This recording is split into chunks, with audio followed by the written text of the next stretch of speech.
Welcome to Democratic Visions. Welcome to 2025, which is perhaps the dawn of a new America. You betcha. In this edition, we revisit an award-winning piece we did at Mayday Bookstore near the U of M. Hear from Julie Iverson and premiere a pre-election parody commentary about Democrats and the Mexican border. But first up is Mike Gelfand. Mike is worried about all the viruses too many of us believe are no longer a problem. Mike saves room in his coffee cup for a few squirts of Purell. Local radio's funniest and sharpest sidekick still plays the ponies at racetracks around the country. You know, a lot of people will tell you that horse players like myself always die poor, and it's just not true. I've been playing the horses for 45 years, and I still play the horses. I just bring this up because at the track, we have this thing called the superfecta. And with the superfecta, you got to hit the first 4 horses in direct order. Aqueduct. I love Long Island. Needless to say, you can make a lot of money or lose a lot of money with it. But now the superfecta, we don't even talk about it much anymore because now we talk about the superinfecta because we got 4 viruses that are jamming up the hospitals, making a lot of people sick, and it's pretty scary, and I just thought I'd go over those 4 for you. First of all, of course, we have the norovirus. I like to always start with that one. It's so disgusting, and it kills, they say about maybe 200,000 people a year in the world. Norovirus, when you get that, you won't know whether you're coming or going because you'll be, I don't know how to put this nicely, but you'll be having diarrhea and you'll be vomiting at the same time, which is very difficult to do, extremely difficult.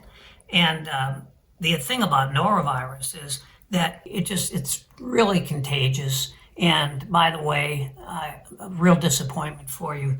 You got to keep your hands clean, but Purell doesn't do the job. I mean, I like Purell. It's good for a lot of things. You actually need soap, and you need to scrub for that one. The norovirus, you could look this up. I'm not lying to you here. You could look in Wikipedia. It's known as a fecal oral disease. Yeah, you can probably, I don't think I have to go into that. You can probably figure out what that means. But I'll tell you one thing. Let's say you go eat at a good restaurant and maybe you want spaghetti and they have hand-rolled meatballs. No hand-rolled meatballs. Just avoid that. Eventually, of course, we have to talk about COVID. There's no way around it. COVID is still here, still coming back, but it's interesting because people don't think that there's a pandemic anymore. And I'm afraid we're not going to get much help from the new Secretary of Health, Bobby Kennedy Jr. I just call him Bobby Jr. Bobby Jr. doesn't believe in vaccines. So you're not going to be getting those test swabs mailed to you. No. COVID's here to stay, unfortunately, and so is Bobby. Bobby also, by the way, doesn't believe in polio vaccines either. He wants to see those put on the shelf. So here's the insanity part. Yes, we got rid of the deep state, but now we have the creep state. Now, health tip number 1. You gotta have fresh air in your house. You gotta open up windows, even if it's 20 below, even if it hurts to open the window.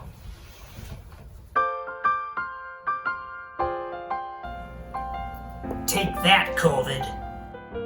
Now, to get Mike's take on the other 2 viruses, send us an email at democraticvisions@gmail.com.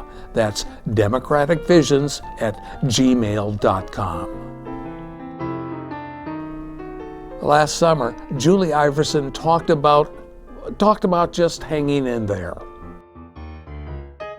Her positive view of life was shaped when she was just a kid and read the Pollyanna series of books written by Eleanor H. Porter. Her thoughts may have some resonance in 2025. Julie Iverson, welcome. Thank you. All my life, I have been told I am a Pollyanna. I have a firm belief in the can-do-it spirit, optimism, faith in my fellow humans. If we get together and we put our minds to it, as our president and past presidents have said, there is nothing we cannot do. Nobody knows Pollyanna anymore. I think it was 1913, the novel was written, orphan girl forced to live with her sour aunt, dowager aunt. But every once in a while, I think, yeah, I'm a through and through Pollyanna. I'll say that to somebody, and they'll go, uh-huh. So I had to explain it. So I began to think about, well, society. And then I bestowed my first Order of the Pollyanna on a young man, young man, 30-ish, I was speaking to the other night, because we were talking about changes and how to accomplish change in the world. He's part of an organization called Effective Altruism.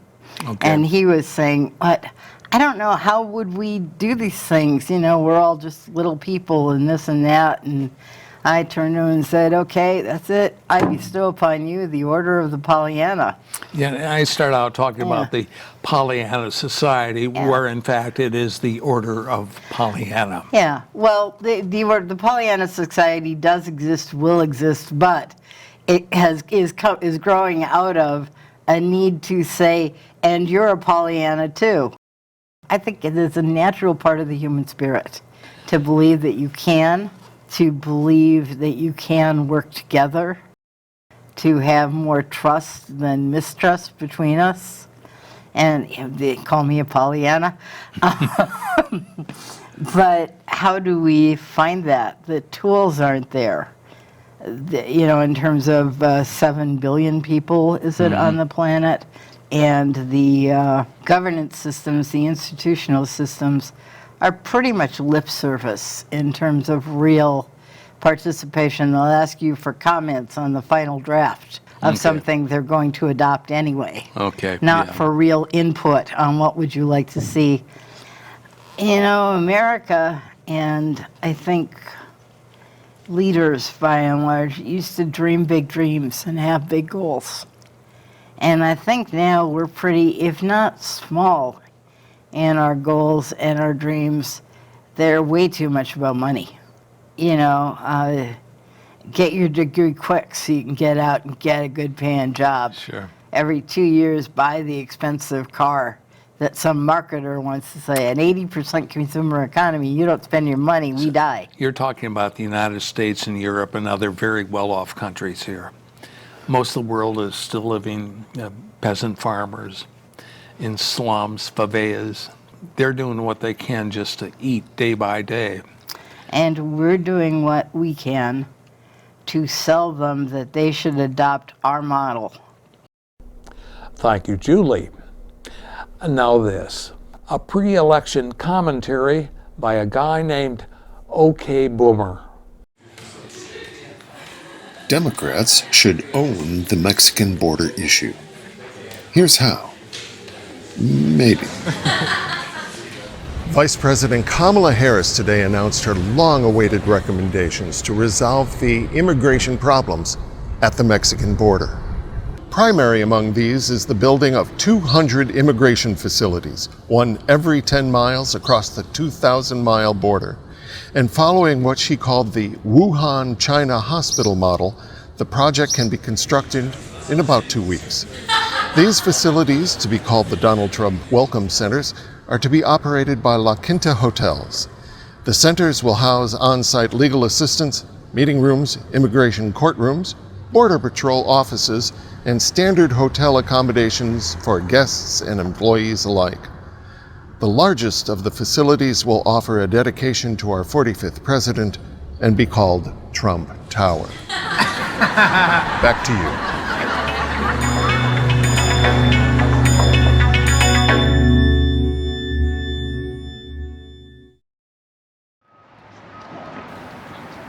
Well, the Cedar Riverside neighborhood. Veterans Day, Armistice Day 2021. Writer Greg Gibbs agreed yet again to take one of those walks for my camera. Greg Gibbs walked for Democratic Visions a few years back. I liked Factory Days, his first novel. It's about blue collars in Chicago when their jobs headed south. Most walking shots with authors on TV shows are recorded where they live, say a New England farm, Aspen, or Paris. Gibbs and I, however, made do with a cold November afternoon near the U of M's West Bank. But this program is not about Greg. It's about a bookshop he helps run. It has a direct link to a legacy when political thinkers were rock stars on campus. Mayday Books is a small lefty bunker run mostly by volunteers. In the age of Amazon tablets and texting, its business model remains not making a profit since 1975. $1 is your change. During my visit, I met regular Dave Logsdon and Mayday's key principal, Craig Palmer. So it's a different media world right now, Greg. What about bookstores? Well, bookstores, I mean, you have to have a certain amount of money to come into a bookstore. And you have to want to read something in detail, and you want to be away from a screen. And there's fewer and fewer people that want to do that, of course. A lot of people get all their information out of podcasts or out of just reading articles on the internet. But you're not going to find the depth on any subject unless you go to a bookstore. So I think bookstores have stabilized right now, the number of bookstores. They went way, way down when Amazon was first opened up, and now they've kind of dropped to a level, but they've stabilized. There's a life for bookstores just like there are for LPs. Okay. Do you collect LPs? I certainly do. I have a huge shelf of them. They're becoming more and more valuable as we speak. Okay. And they even put out mint condition LPs now. That's a real good, a lot of people, that's a big seller. We get different kinds of customers. We have students, like, who are around the campus, never been in a left-wing bookstore. They make a circle. They look at all the titles. They never pick anything up. They make a complete 360 and they head out the door. These are people who have never seen a left-wing bookstore, maybe, didn't want to buy anything, but they don't even pick stuff up and look at the back of it. Then you have people coming from all over the country. And we actually ask people, well, where are you from? And they say, I'm from New York, I'm from LA, I'm from this country. This country, even people from other places. And he's buying this for my husband for his birthday. Local leftists come in and they know what they want usually. There's a lot of left groups in Minneapolis, and they come here and they buy a book that they've heard about, or they have a readers group, where they're doing a study group and they're all going to read. Then we have curious people that come in and kind of get fascinated because they've never seen such a thing, because this is a unique bookstore. Who selects the books? I mean, you're not doing market surveys of what the best sellers are you? Craig works on that. Kristen works on that. People give suggestions and then order it directly from the publisher. Do you have any bestsellers? Well, State and Revolution is selling well. War is a Racket, the one you just bought, is selling well. We've got Howard Zinn's People's History, which has been selling for years, although they may get a little long in the tooth now. We have what's some other bestsellers, Craig? Wretched of the Earth. Wretched of the Earth. Variety of books, but especially Marxist books. The voice in the back is that of Craig Palmer, a key principal here. I want to buy this War is a Racket. Okay. How much is it? $9, sir. I've been around Mayday since 1980. It hasn't always been at this location. No, it's been at this location since 1990. Before here, it was in Podhorn Park at 32nd in Chicago. Before that, it was in Elliott Park at 11th and 15th Street. And before that, it was over there on Franklin in Chicago in a little dumpy space. And it originated in 1975 in St. Paul, near Western and Selby. Here's a famous Mayday bookstore bookmarker for you. Handcrafted. I grew up in the Midway. You did? Yep. Good. And now, Greg, about the universe of Twitter, and Facebook, and all the other things. There's something from China called TikTok. Well, we're on Facebook, we're on we're on Twitter, we're on Blogger, and we're on the internet, but we're just trying to sell books. We do have a blog and things like that, but that's kind of semi-long form reading. Most of those other media, are, instantaneous. So if you want to talk about something that's happening immediately, that's probably the best place to go. For a bookstore like this, you've got to be interested in kind of the backstory and what's going on underneath, whatever is happening on all these programs. In our world of fractured media and news deserts, what role do bookstores play? Well, a very important role, definitely. That's where all the knowledge is. Books, what can I say? Information, knowledge, history. Is there a societal addiction to instant news and instant talking before actually figuring out what it is you're going to say? Well, Facebook and every other software program has got to monetize everything they're doing. So they need clicks, they need views, they need you to click on different kinds of links, and then they can get advertising dollars. So it's all about the immediate sensation, and that's how the business model works of the FANG sector, as they call it: Facebook, Alphabet, Amazon, Netflix, and Google. Oh, FANG, okay. Yeah, FANG, like a wolf, but that's an insult to wolves. So we'll go, I don't know, you can pick some other monster. And they represent the kind of oligopoly of who controls the media, the top media in the country, at least in the internet. This bookstore is very unique because most of the books you see in here are very hard to find. We're a very unique bookstore because we're sort of considered a far left bookstore, socialist, communist, anti-capitalist, anti-war. So we're a very unique bookstore in this country, and people that come here from other parts of the country, they always tell me there's nothing like this anywhere else in the United States. What about network television? The guys and gals with their business suits. It's so generalized and kind of vague and corporate. I watch the weather on local news, and that's my main focus on the news programs. But even the local programs have so many promotions of products that are disguised as news stories, or they're handouts, or it's a bleed and it leads. Occasionally they'll do some investigative piece. You live in Minneapolis. Does your part of Minneapolis have a community newspaper? Well, we have the Southside Pride, but it's no longer delivered. We have we've got another one that is a community newspaper that is still delivered to the houses. Yeah. So there's a role for them. Yeah. And the problem is are they going to tackle big subjects? Well, sometimes they do. Like the George Floyd events they covered.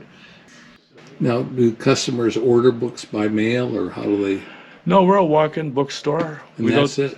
Yeah, basically. We don't really have the resources to do a lot of mailing or internet sales or anything like that. Now, you're old enough to remember what was upstairs back in the 70s and 80s. Yes, Saverin's bookstore. Saverin's was a bookstore back in the 70s and 80s that was very popular with the anti-war people, with hippies. Yeah, I went to Saverin's myself. They were just an independent bookstore. They just specialized in radical stuff, but they carried radical books. Saverin's carried all their newspapers, all these radical newspapers and things like that. So, yeah, Saverin's was a special place. I remember this alley. In 1982, we had a photo shoot here, then went on to Saverin's to browse the poetry section. These are all the books in the different sections, and Now, it's a Veterans Day now. Armistice Day. Armistice Day. Well, the reporters are calling it Veterans Day. I understand that, but they changed that law in 1954 because they did it like Armistice Day. They I think they wanted to make Veterans Day more of a day to honor veterans, to make they think they're doing some sort of noble service. And what they're really doing is just defending and expanding the empire. That's what I think.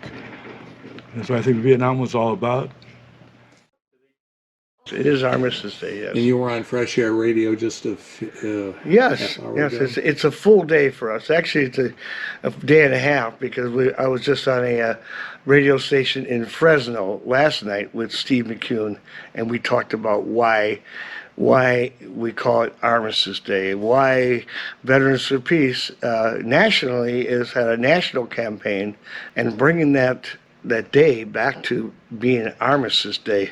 When it changed over to Veterans Day in 1954, it's been increasingly a nationalistic, flag waving, pseudo patriotism, 21-gun salute, and the concept of remembering veterans. Nothing wrong with that, but the part that it becomes more of a militaristic kind of a display and the glorification of war is where we have a problem with that, because I do think that the sacrifices of all the people who died as soldiers, and not only that, the innocents, the women and children, which has been increasingly the brunt of these wars. Because the paradigm we have right now in this country is militaristic. We think, we're going to solve the problem by bombing the crap out of people. We're going to solve the problem by having draconian sanctions on Venezuela and Cuba, and then we demonize their government and starve the people, try to get regime change, and sanctions our war by a different name. Same with the drone warfare. We have drones that are bombing people with Hellfire missiles in remote villages in Pakistan and Afghanistan. I mean, it's just this big military industrial complex is this monster that Eisenhower predicted this back in the 50s. Eisenhower said, a Republican said that he feared the military-industrial complex, and what he feared is that the military-industrial complex is this monster that feeds itself. It feeds on itself. Defense contractors, people who are making a lot of money, they're happy. Military people, they're happy because, hey, if you go to West Point and you're trained to be a soldier and you got all these amazing weapons and toys, you want to get out there and combat, right? Now, you were a veteran? Yes, I joined the Army in October 1967, and I believed all the anti-communist propaganda, and found out the hard way it was all bullshit. So, and now I'm a slow learner. Okay, good. Are you still in contact with your friends who survived? Not from those days. We're all so spread out, but I'm very involved in veterans politics. I'm a member of Vietnam Veterans Against the War and Veterans for Peace. And are these national organizations? Yes, they are. And this is a Minnesota chapter? Yes. And what about the politicians? Are they happy? Of course they're happy. And they're happy or scared. And a lot of them want to do the right thing oftentimes, but they want to do the right thing to a certain extent, and they don't want to put their butts out there and flying in the wind, being the only one saying, wait a second, do we really need to spend $1 trillion on this new upgraded nuclear arsenal? Maybe we should look at a different perspective here. There's bases that are all over in different congressional districts. There's defense contractors that employ people that vote. So a lot of people have skin in the game. If you say, even a progressive Democrat, for example, is going to say, let's cut the military spending. Let's close some of these bases. And they'll say, in somebody else's district, not in my district. As George Carlin once said, the game is rigged, and you're not in it. So this is what we're up against. But you know what? We see a lot more people in the streets after George Floyd. We've seen a lot of young people. It just seems. This is how the books are ordered through this thing, or at least. You know, American football and giant American flags at halftime have been seen as patriotic expressions. What's your take on it? Well, negatively, you know, it's all just about recruiting for the military. That's what I think. I mean, what's the purpose of our military today? Is it to defend us, defend our so-called freedoms? That's what they try and make you believe, but I think the military's real purpose is to protect corporate interests around the world. That's what it's for. These flyovers, these flyovers, and it's all power and glory stuff. Oh, I'm so proud to be an American. Look at these planes. Well, these are it's a war on the environment as well. Our military in itself is a major polluting entity. We have over 800 bases around the world, and they got the PFAs. A lot of these bases are toxic waste dumps, and the fuel, the amount of fossil fuels we needed. And all you have to do is go drive up towards Fort Ripley, and you'll see them taking these big gas-eating vehicles down to Wisconsin, or coming back from Wisconsin. That's all gas. I mean, and it's just shuffling things around. Yeah. The percentage of people now that are serving in the military has shrunk to just a sliver. Nobody's got skin in the game. So the Veterans Day is kind of old. They go thank people for their service, and they talk about this, and they feel good for one day, and then they can go put the veterans back on the back table. And meanwhile, the VA is being undercut, underfunded, and they're outsourcing all kinds of things. I mean, it started off as a mission act to serve the people who are in remote areas that can't get to a VA. So they are able to outsource this and go to a local medical facility and then send the bill to the VA. Ironically, our VA is a very good VA out here. And if they're properly funded and staffed, it's a state-of-the-art facility for teaching physicians and also for providing for people. And Paul Wellstone, ironically, because Paul Wellstone, who voted against the Gulf War, when the only senator to do that, Paul Wellstone was also responsible for making this VA state-of-the-art. And I say, that isn't that ironic? He was the one who was saying, don't send people to war because you're going to create more veterans. And he's taking care of the veterans that we already had. We need more politicians like Paul Wellstone. And we do have some good ones, congressional right now. I'd like to thank Dave, Craig, and Greg for their time. Now, one more shot of Greg walking through the West Bank area. It gives me a chance to suggest that you check out Mayday's website. I really like its blog with tasty reviews of movies, books, music, and media. One of comedian George Carlin's most perceptive quips now rings truer than ever. In America, anyone can become president. That's the problem.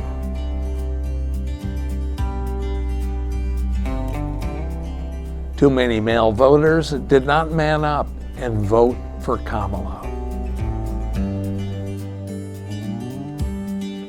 Democratic Visions is handcrafted by volunteers from Eden Prairie, Hopkins, Minnetonka, Edina, and Bloomington.